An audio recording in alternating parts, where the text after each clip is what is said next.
आइए हम लोग देखते हैं कि भारत में संघीय व्यवस्था कैसे काम करती है। तो हम ना इसके पहले वाले वीडियो में आपसे बात किया था कि भारत एक संघीय व्यवस्था वाला देश है, या भारत की जो सरकारी तंत्र है वहाँ पे संघीय व्यवस्था है। और संघीय व्यवस्था में सरकार में सत्ता का लंबवत विभाजन होता है, जिसमें सबसे ऊपर केंद्र सरकार, उसके ऊपर उसके नीचे राज्य सरकार, और फिर उसके नीचे जो है सो स्थानीय सरकार आती है। और सत्ता में लोगों के स्थान देने से लोग खुश होते हैं, न कि देश का विभाजन होता है। तो इस टाइप के क्वेश्चन यूपीएससी, स्टेट पीएससी या जो बोर्ड के बच्चे हैं उनसे ऑब्जेक्टिव टाइप क्वेश्चन में पूछा जा सकता है। तो इसलिए आप लोग थोड़ा ध्यान से इसको सुनिएगा। तो अब देखिए, भारत में संघीय व्यवस्था में एक संघ की एक सूची बनाई जाती है कि जो संघ है या केंद्र सरकार है वो कहाँ कहाँ पे काम कर सकता है। तो उसको हम लोग बोल देते हैं कि वो संघ की सूची है। उसमें संघ के सारे कार्य लिखे गए हैं या केंद्र सरकार के सारे कार्य लिखे गए हैं।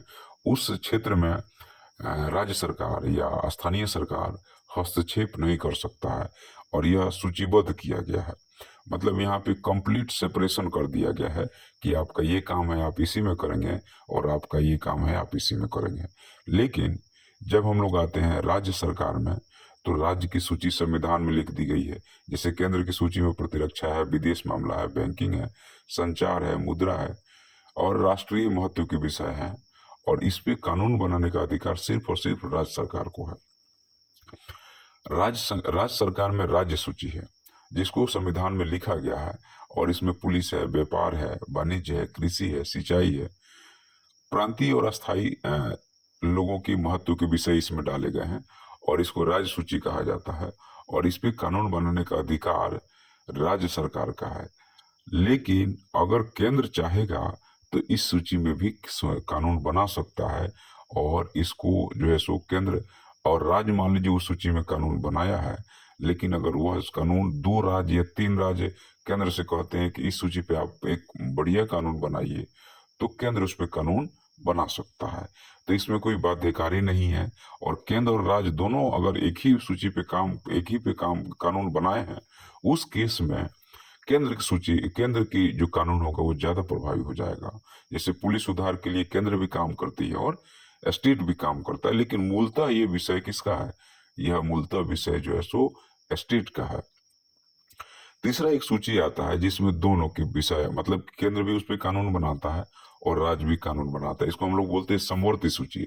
जैसे शिक्षा हो गया, वन हो गया, और मजदूर संघ हो गए, जैसे विवाह हो गया, गोद लेन हो गया, या उत्तराधिकारी की बात होती है।